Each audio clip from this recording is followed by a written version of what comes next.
হয়েছেন আসলে এবং বাবাকে কতটুকু স্মরণ করেন?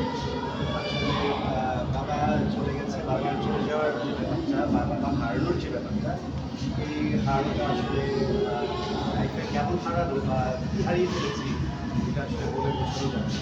তবুও জীবনের গতিতে চলবে, সময়ের গতিতে চলবে। আর জীবনের প্রত্যেকটা পার্ট যেভাবে করে সামনে এসে ধরা দেবে সেটাকেই আলিঙ্গন করে নিতে হবে। তো আমি যেহেতু একজন মিডিয়া পার্সন রাহুল খান, তো আমার দায়িত্ব আছে। আপনারা আমাকে কী বলে অনেক সম্মান দেন, ভালোবাসা দেন, সেটা আমি সবসময় অনেক নির্দ্বিধায় স্বীকার করি।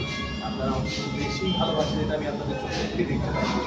তো আপনাদের এই ভালোবাসার জন্য আপনারা আমাকে যা বলেন আমি কিন্তু সেটাতেই সম্মতি দিই।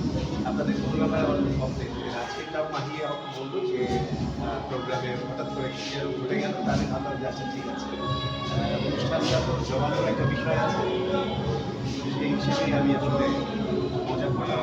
আমি একটা প্রশ্ন করবো, আমি গিয়েছি আপনার কাছে, আপনি কখনো এটা প্রকাশ করেননি, আপনি পছন্দ করেন না মিডিয়াতে আপনার ফ্যামিলি কোনো কিছু দেখানো। বাবার জন্য রাজপাখা বাড়ির ভিতরে একটা রাজরুমের মতন এবং সেই রুমটা আলোকিত, যে রুমে আসলে আমরা যে রাজা বাদশারা থাকে, কিভাবে সম্ভব করেছে? এটা কি আপনার বাবার জন্য করেছে না? এটা আসলে বাবার বাড়ি, তো আমার দায়িত্ব পড়ে, তো বাবার বাড়ি সেভাবে করেই আমি আমার মতো করে ডিফারেন্ট করার চেষ্টা করেছি, আমার রুচিতে, আমার ঢঙে বা আমার স্টাইলে।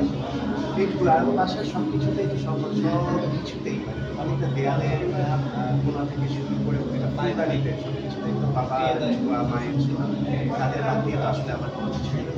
এবং ভাই অনেকের 1 টাকা থাকতে 3 টাকার কথা বলে, কিন্তু আমরা দেখেছি আপনার একটা 10 তলা বাড়ি আছে, 4টা বাড়ি আছে, দোকান আছে, কিন্তু অনেকে বলে ফুটানি করে, কিন্তু অনেকে বলে একদম খান কিছু দেখায় না। আসলে অনেকে ফুটানিও করে, আপনাদের ইন্ডাস্ট্রিতে দেখেছি একটা জামা পরলে 3টার কথা বলে, কিন্তু একদম খান প্রতিদিন জামা চেঞ্জ করে। এই বিষয়টা কি? আসলে চেঞ্জ করে বলে এটা আমি কোনো ক্রেডিট নিব না বা আমি আমাকে বড় করবো না বা আলাদা করবো না। এক এক মানুষের মতো হবে।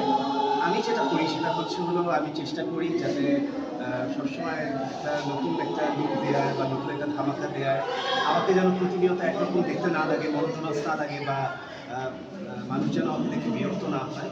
তো আমি সবসময় চেষ্টা করি, যেহেতু আমি ফ্যাশন ডিজাইন নিয়ে কাজ করতে পছন্দ করি।